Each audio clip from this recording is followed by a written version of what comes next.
মকাশ গেল ঈদের শপিং করতে, অথচ পকেটে কোনো পয়সা করিও নাই। তবু মকাশ শপিং মলে হাঁটছে আর কাপড় জুতা প্যান্ট দেখছে। হঠাৎ একটি প্যান্ট দেখে মকাশের খুব ভালো লাগলো, লোভ সামলাতে পারলো না সে। মকাশ তখন দোকানদারকে বলল, এই প্যান্টের দাম কত? দোকানদার বলল 1000 টাকা। তখন মকাশ বলল, 300 টাকা হবে ভাই। তখন দোকানদার বলল, কি যে বলেন না, এত হবে না।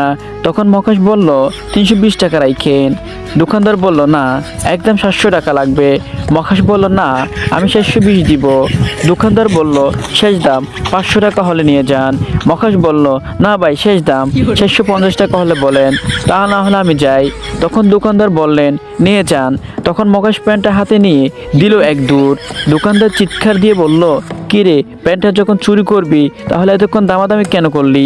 মকাশ দৌড়াতে দৌড়াতে বলল, আরে দামাদামি না করলে তোমার 1000 টাকা লস হতো না? এখন তো 750 টাকা লস হয়েছে। আর হ্যাঁ, ভিডিওটি ভালো লাগলে অবশ্যই লাইক কমেন্ট শেয়ার করবেন। আর এটা আমার নতুন আইডি, সবাই সাপোর্ট করবেন।